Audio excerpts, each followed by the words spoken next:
Today, in episode 3 of the Roulette System Testing Series, we are going to look at progression bets and find out if a trigger, which effectively gives us a green light to place a bet, can improve our chances of winning a roulette session. But first, we need to run a normal progression without any interference, and what better example can we use than the infamous even money martingale system?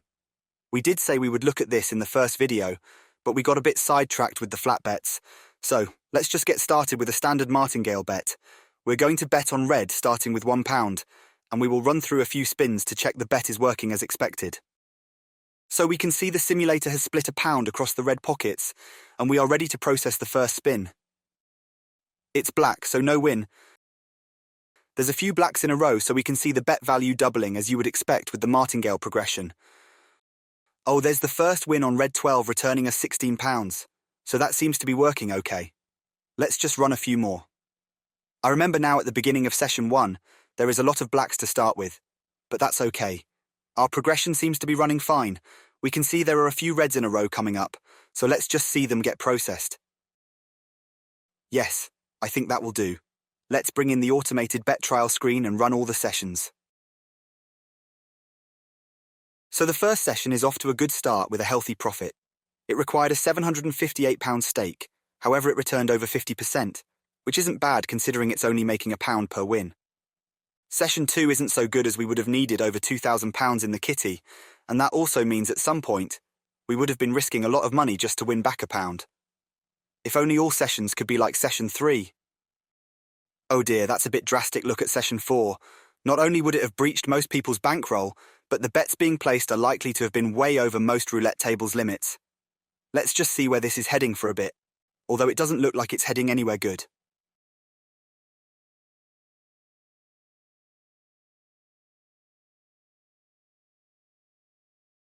Okay, I think session 11 confirms what most people already know. The standard martingale system is a fast way to lose your entire bankroll. Let's just stop this trial.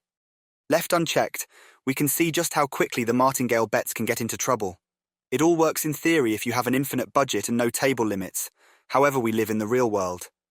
While you might get a lot of wins at the lower progression levels, you just never know when you're going to hit that inevitable string of losses, which push your bankroll or the table limits beyond their scope. So how can we get around this? You might consider setting stop losses, profit targets, or trigger points. This simulator is the perfect tool for testing such ideas. Let's try the test again using a profit target of £50. This effectively gives us a get-in and get-out approach to playing roulette. Wow, it's running a lot faster now, as it's only playing for around 100 spins per session. That makes sense if you consider the bets will win almost 50% of the time and make £1 profit. We can see we would be earning around £40 an hour, although there are a number of sessions that needed a substantial stake to facilitate a £1 starting bet. Let's switch to Excel and see the totals. Okay, this is the first test where we have made an overall profit and all 40 sessions have won, but at what cost and how much risk would we need to take? If we reorder the spreadsheet so we have the largest capital requirements at the top, we can see there we have 5 sessions where we need over £2,000 of stake to be available, which means we would need to have that amount of stake available for all sessions. If we look at the martingale progression list, we can see those 5 sessions must all have reached level 11, so we will also need to play on a table where the table limit for an outside bet is over £1,000. That in itself is probably not an issue, although some of the higher table limit games will have a higher starting bet value, but the real question is, do you really want to risk over £2,000 to win back £1? That doesn't seem like a good idea. If you are trying to replace your income, then you would probably need to play 4 or 5 sessions per day, so what we are showing here equates to the results you can expect to see in just 8 to 10 days of playing. We run the same test on a bigger set of data. This next set of results is made up from 200 sessions of 1,000 spins. It's getting harder to get this amount of results on the screen, so let's scroll down to see the final results. Now we have still won every session in theory, but some of our sessions are now demanding a bankroll of over 8,000. Let's put these in capital order and look at the worst cases. Now I guess it will depend on your attitude to risk and how much stake you have available as to how far down the martingale progression you're prepared to travel. We are not big fans of high-risk, low-reward bets full stop, so you could put in a stop loss, which might be a limit in your mind that you won't go beyond. Or it might just be the full amount of stake you put into your casino account. Let's say we are comfortable betting to level 7. We could run the tests again, this time limiting how much we are prepared to risk. There is a dilemma that players face when they set a stop loss. Should you stop if your next bet takes you over the limit, or should you place that one last bet, as it could be the recovery you need? If your stop loss is your entire bankroll, then your last bet can only be what you are left with and probably isn't enough to fully recover with. If you have more funds available, then you risk going way over your limit with that one last bet. Some players decide on the fly that if the next bet doesn't take them too far over the limit, then they'll risk it. But if it's too far over the line, then they won't. As the simulator isn't playing with real money, it is set to play the next bet regardless. So even if it's £1 under the stop loss and the next bet is £200, it will still play it. Maybe that's not very realistic, but we don't usually use it to test bets where the stake doubles every loss. So don't be surprised to see results where the capital column goes a fair way over the stop loss. Right, let's see how we have done. Straight away we can see we have lost money over the 40 sessions. Now let's put them in capital required order. So, we can see for around half the sessions, a bet was put on that took us over the stop loss. Around half of those won and the session recovered. However, the other half the sessions failed. So, we have fixed the issue of the high stakes and been playing at a more respectable £250 odd. But, because a number of sessions are going to fail, the overall results end in a loss. Setting a stop loss with a mid-size coverage bet hasn't done us any favours. So, what about using a trigger? A trigger can be any kind of event that occurs in a roulette session that prompts you to place a bet. The most common kind of trigger is one where you wait for a particular set of pockets to lose a number of times before betting on it. But there are many other types of trigger bets which we will cover later in the series.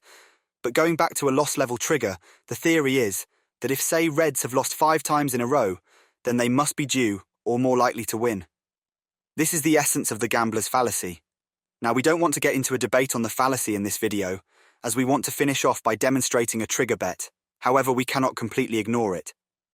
So in case you haven't watched our gambler's fallacy video, the gambler's fallacy is defined as the mistaken belief that past random events influence the outcome of future random events in games of chance.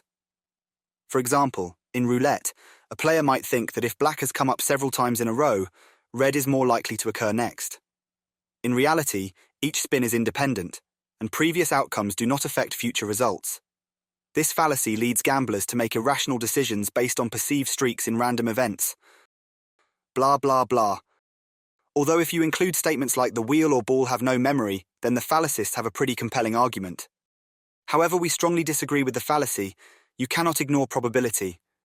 Are roulette results really infinite considering temporal limits? And what happens when you measure geometric loss levels? We will probably delve deep into those items in the next video, but for now, consider this complementary probability table. You probably recognize the first line. 18 pockets covered out of 37 possible pockets give you a 48.64 chance of winning. The fallacy says that for a bet on red, each and every spin has a 48.64 chance of winning.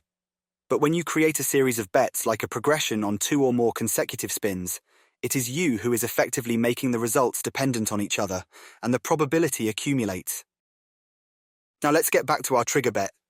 If you think back to test 9, we must have reached level 11 on 5 of those sessions, which is a lot of money to risk to win £1. Some of you might be wondering what would happen if instead of playing a progression from the beginning, wouldn't it be better to wait for Reds to miss, say, 4 times, and then just play for a more affordable 7 levels, which will get us to level 11? Well, that doesn't seem like a bad idea, so let's find out. We've set the bet to start playing after Red loses 4 times, so let's just put some fake spins in.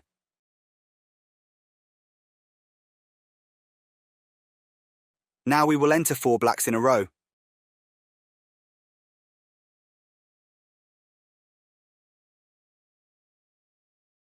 The red bet gets placed, so that's good. Let's put in a couple more blacks to see the progression build up.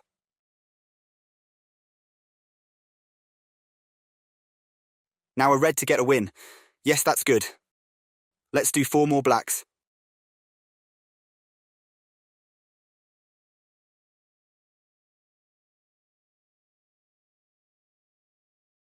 Yes, the bet has come on again. And a red wins, so that seems to be working. Now let's run it. Well, it seems to be taking a lot longer than before. Oh look, it's run all 1,000 spins, it's only made £34 profit, and it's only averaging £2.70 odd per hour. The capital is nice and low, but it's only placing 3 bets per hour. What's going on? Let's speed the video up a bit. Session 2 and 3 not looking any better. Uh-oh, we are back to risking a couple of thousand just to make £3 an hour, that's crazy. A few more low-cap sessions, but the profits are down, and the hourly rate is pathetic. Oh, what do you know, session 11 is an epic fail. Let's zip through to the end and get to the results. Now, I don't suppose you were expecting that. But if you think about it, you have to wait until you see red lose 4 times in a row before you can place a bet. And as you may now realise, that only happens 2 or 3 times an hour on average. But the real issue is running into a huge loss. Think of it this way. If you're waiting for red to lose 4 times in a row, then you're waiting for it to underperform and fall behind expectation. From that point of view, the trend is not your friend. Okay, let's summarise. We have covered a fair bit today, from Test 8 where we just let the Martingale run riot and go bankrupt very quickly. Then in Test 9 we looked at introducing a £50 profit target, which seemed to help us get in and get out, but it still required a lot of capital. So in Test 10 we introduced a stop loss, and although it kept our stake to a reasonable level, it lost us money overall, as a number of the sessions failed. We just looked at Test 11, where we hoped starting our bets later would mean less stake was required, but it reduced the number of bets per hour, and it seemed to start some bets that went further than we thought possible from the earlier test. In next week's video, we are going to show you why that happened using geometric data. Then we're going to show you Test 12 and how we achieved these results. You can see the highest stake required was £510. We won every session averaging around 33 bets per hour, and of course £33 per hour profit. At this level, the simulator is showing £2,000 profit from 61 hours of session time. We are not saying this is a life-changing system, far from it, but it is a small step in the right direction. Next week, we will introduce our new geometric loss level calculator to go alongside the other tools in the free Enthusiast Members area of our website.